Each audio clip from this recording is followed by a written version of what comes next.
what's really funny is I didn't realize I had retired on national TV. So like that whole comment, I was like I don't understand where this is coming from. Another thing that you talk about in the book, and it was something that I've like always wanted to ask you about, is the first awareness I had of you was back when you first appeared in the documentary.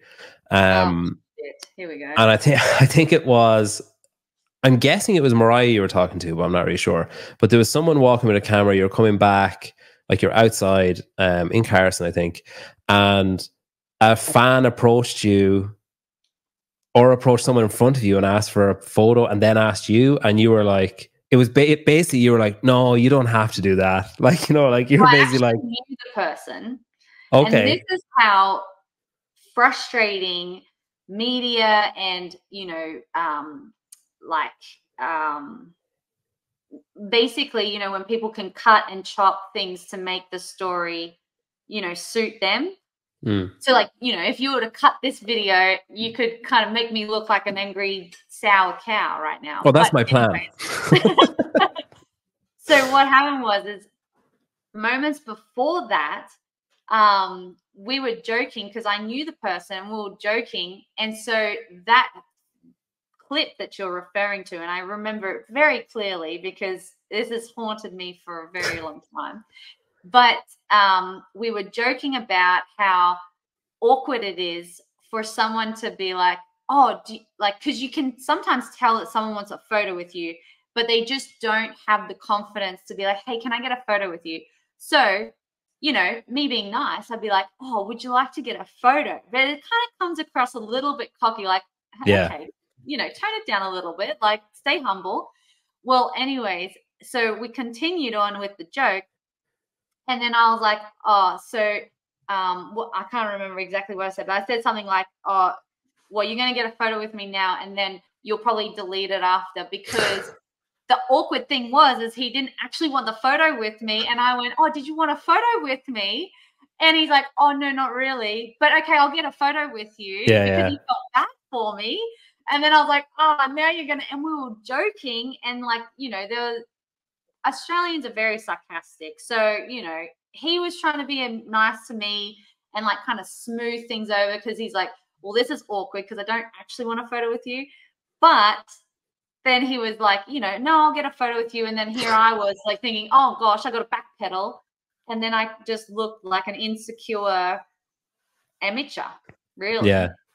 With that though, like you kind of reference a shift in mindset that seemed to come like after that, like maybe after watching it back and after experiencing that year of like, you know, not being certain of your position in the sport or not being certain of your abilities in the sport or whatever, and maybe doubting yourself a little bit. The kind of realization of like, all right, I need to be more positive about it. I need to embrace like confidence a bit more and exude confidence so that I can soak it up. Basically, you talked about, you know, like not saying things like, oh, I hope I don't mess this up. And like, you know, flipping the script on that kind of. After you won, what do you do then? Like, so say when you win once, the first time you win, I'm assuming it's like elation. Like you could, I'll run through it and you can correct me then afterwards if I'm wrong. But I'm assuming number one is like, holy shit, like it happened. It's finally like whatever. And then number two is a lot of that, and like 2 in a row is amazing, but also maybe a bit of like, oh, thank God, like, because if I had won it last year and didn't win it this year. But then does that feeling get more extreme the more, like say for number 6, where you're like, oh, thank fuck, if I had lost this now, everyone would have said whatever. Like, does it get worse? Does it get less enjoyable and more pressure each year? Each year is a little bit different because it depends on the challenge that I went through that season, right? So like, for example, well, 2017 was actually really funny because I thought I lost again. So I was like, oh, great. Like 3 years in a row, I've just fallen short. So it was more relief in the first year because I was under the impression that Cara had beaten me when I was standing out on the floor with both Cara and Dave. And I just thought Dave was there to rub it in my face that Oh yeah, here it is. Kara's won and beaten you. Anyway, so that was more relief. 2018, that was like, I think I was still finding myself as an athlete and, you know, building that maturity, building that experience. And, you know, I guess like I a little bit when I look back, I think I still hadn't fully let go. And what I mean by that is like when you let go, when you're competing, you actually just open a whole nother realm of what you're truly capable of doing. And, you know, I felt free in 2019. So standing on top of the podium, I was so proud and I was so pumped. But then, for example, like 2020, that year was so rewarding, but also I was so tired physically. Yeah, it was drawn out, like just kept getting pushed back and pushed back and pushed back. And that was just like just thank fuck it's over, you know, excuse the French, but it was just like, oh, I'm so glad it's over.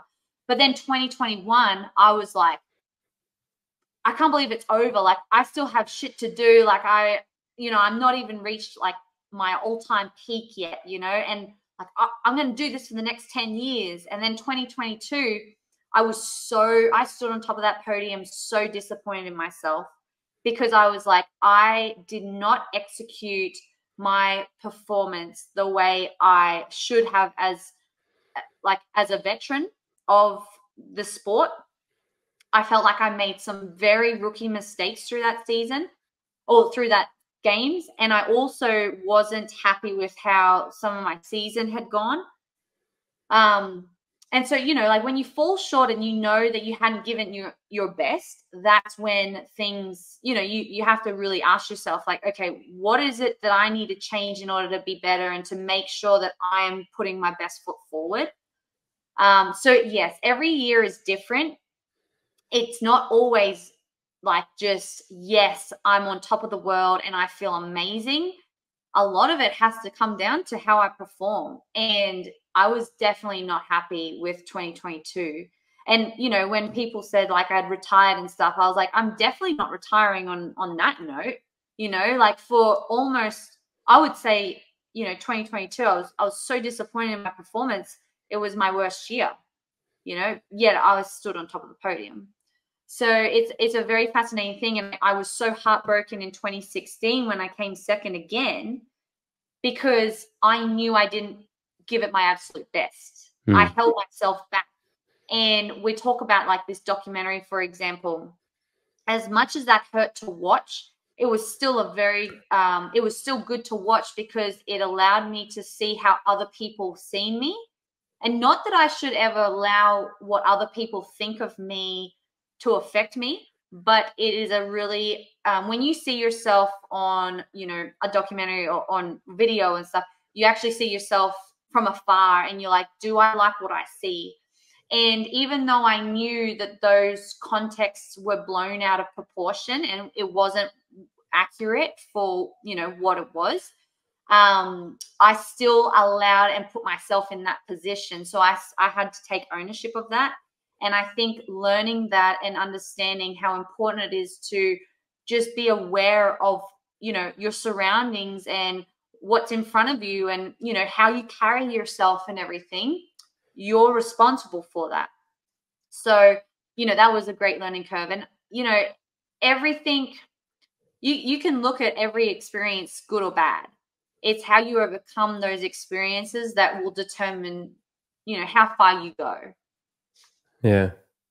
It in that 2022 season, say like pre-games, we'll say the games is what, like start of August. In like July, were you like, all right, this is it, like I'm out. Once this is over, I'm done. I'm going, like, once I win and everything goes the way I wanted to go, I'm done. Or was, because I know, like, say it was announced on the commentary like for the final time or whatever, and then I think it was like directly afterwards you made a comment. It was in the, I think it was Nikki. I'm not sure who it was. It might have been Kiki. As someone with a microphone anyway said something, and you said, "Oh, we'll see." And straight away it was like, "Oh shit!" Like, so she maybe she is, maybe she isn't. Do you know what's really funny is I didn't realize I had retired on national TV. So like that whole comment, I was like I don't understand where this is coming from. And it wasn't until I walked off the floor, and I don't even remember, like, was that interview like when I just finished the workout? I think it was I think, yeah, because it was clear you had won. Like it was like you did the bar muscle ups, and it was like you had that moment of, you know, it was clear you had won. And I think it was like they were totting up the scores, but it was an inevitable win. Like, yeah. Totally. Yes. Okay. Yeah. So that whole work, like I won, like I don't think I could have come last in that workout, and I still won. So I just went really slow in that workout because for the first time in my whole like game history, I finally had my family in front of me in that lane. So I was like, Shane, I know you're not going to like this, but please just let me, you know, let me sandbag. Because like I've never had, you know, my mum and dad, my sisters, Shane, like my family and friends all like at the end of the line. And so I was like, for the first time in my life, I just want to embrace that. And, you know, I'm doing my bar muscle ups, and like the whole time I'm just watching Shane's face, and he's just like, what is happening right now, you know? And, you know, everyone else, like even my mom and dad, they'll kind of like, oh, I think we'd prefer you to just actually try. But I did the workout, and I was like doing my bar muscle ups, and then they started counting with me, and it was just it was actually just like a really great experience for me and my family. Well, I think people thought I was retiring because I was trying to embrace it like that. But like, truth be told, every year I compete or I'm in the season, I'm always asked, is this going to be your last year? And that is a serious question I have to consider. But I can't make that decision until after the season, until after the games, and I've had some downtime because I don't know. Like right now, I feel like I could keep going for years, but like the reality of that, it just might not be possible, you know? So I feel like to have an actual, accurate, you know, make an accurate decision that I'm not going to leave regretting. Like it needs to be, you know, after I'm satisfied with what I've done. And I'm not satisfied with what I've done. Am I happy and proud? Of course, but I'm not satisfied yet. There's more to do. And now, like I've had a baby, and I'm now also improving on things that like I didn't think I could improve on more. Like it's crazy. Like the last couple of months, I'm just like, holy shit, I'm tapping into something like a whole nother realm. I should have had a baby ages ago, you know? So, you know, it's really interesting. But throughout that season, there was a few people trying to create like a story and a document and everything like that. And they wanted to know like, hey, is this your last season, so that we can create that story? And also we need a soundbite. Like a soundbite would really go well with this, you know, movie, documentary, all that good stuff. So there's a lot of things that, you know, it just, I think it got a little out of hand with some people, and that's fine. And poor Sean, like I felt like I didn't realize that he actually announced it, but you know, it was a very cool soundbite if you don't like say so yourself. So like I was just like, well, I didn't even know that happened. And I walked off the floor, and someone comes up to me and goes, do you just realize you retired on national TV? And I was like, how? I just finished a workout, you know? And so it's like, it was a huge misunderstanding. And I think the biggest thing was Sean felt terrible. And like Sean and I got together, and like he knows like I have no hard feelings whatsoever about him. And he also has no hard feelings about me without realizing it, throwing him under the bus and saying what he did was wrong. Like that, it was a huge misunderstanding with Sean and I being in the complete dark, and we just thought we were doing our job. Yeah, it was funny. I mean, it wasn't funny at the time, but it's funny in hindsight, the fact that like you retired and then unretired like 5 seconds later, and it was just like, and it caused such pandemonium because I remember watching it with my wife, and it was like, I remember him saying like, I'm for the last time. And it was just like, oh shit. And then like straight away afterwards, you were like, oh, well, we'll see about that. I was like, oh shit. It's like just like a game of tennis, like back and forth. Man, I mean, come on. Like, we're in the sport of CrossFit. It's constantly changing. Like, who freaking knows? Yeah. Just add it to the list. It's funny though. It's funny. So when that season was over, and then obviously you realize you're pregnant, and then like doesn't take a genius to do the math and be like, right, well, 2023 is a bit of a write-off then. Like it's like, you know, it's going to be pretty unlikely.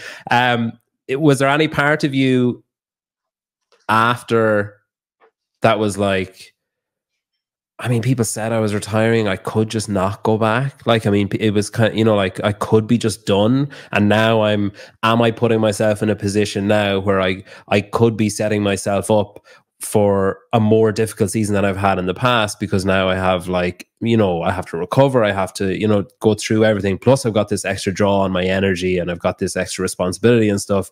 Like, was there any part of you that was reluctant to step back in?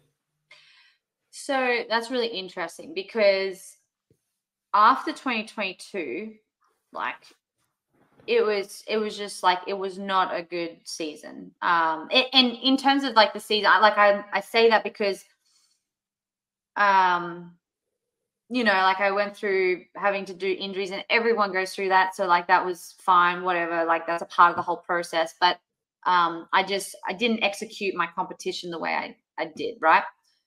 So competition did not go the way I had hoped. So when I, like, probably about 2 months after, you know, you have some time off, some downtime. And for those 2 months, I was like, all right, like I have an opportunity here. I could retire, which technically people think I'm retired. Like literally, like sponsors were asking me, you know, like I was in communications with sponsors saying like, yep, you know, like let's sign that dotted line. And they basically didn't want to sponsor me because I could potentially be retiring. So, you know, like there's definitely a lot of things to consider when you do retire and all that stuff. But like I was like, I could just retire and take that easy route basically, or I can figure out what the heck I did that wasn't me and didn't feel like me, and how do I improve that? Because I know I'll always look back and think, if I end here, I'll always be unsatisfied with how I ended. And I don't know if I could really live with that. So, you know, I took a couple of months, and I finally, like, just basically through journaling, thoughts, and just like, you know, confiding in Shane and just really trying to figure out what it was I wanted to do. And if I still had enough fire, like a part of me, when I retired, like a part of me was like, well, it's technically like they kind of retired me. So do I just stop? You know, like you kind of just like ask yourself. And I was like, nah, like I can't do that. So I said to Shane, like, no, this is not how we're going out. You know, like kind of like what is that? Like Wolf of Wall Street. I'm not fucking leaving. And so I finally made the decision, not like we're coming back. I was like, Brandon, get the camera. We're putting out an announcement just so people know, like, I'm not leaving. And even Shane and Brandon were like, this is weird, Tia. Like, why are we doing this? And I was like, because I want people to know. And we did like this, like, exciting news. And Shane was like, I don't know if I want to be a part of this. Like, I don't get this. Like, just do it. Like, we don't care. And we put out the thing. Well, it's really funny because, like, at the time, I was also thinking, like, oh, fuck, I must have adrenal fatigue or something. Like, something's wrong. And Shane and I are trying to figure that all out. Well, it was, like, literally days after that I realized I was pregnant. And I was like, I just announced that I'm fucking coming back. Like, what? And so I thought the whole world was against me. And for a split second, I was like, this is not a part of the plan, you know? And then I was like, wow, like, you know, this is something that is so incredible. Shane and I are just like, we were so happy and all that good stuff. And then because though I was so adamant that I wasn't retired, throughout my pregnancy, all I wanted to do was like be training and competing and, you know, doing the 2023 season. But I also was really enjoying being pregnant as well. So like I was trying to cherish that, but I just knew I really want to be out on that competition floor. And now that I had Willow, like she is amazing. You know, I'm so in love, like just words can't even describe how incredible it is. But what's interesting is when I look at Willow and I want to do this to showcase to her like anything's possible. You know, you can put yourself out there. You know, you can challenge yourself. Like that's what life's all about. But she's freaking 9 months old, so she's never gonna remember this unless she actually. Good job, Mom. That's just all going over her head. Yeah. And I have. You're like, this is for you, Willow. She's like, yeah, what? yeah. She's literally in the swing, and she's just looking at me like, "Hey, when are we gonna go home?"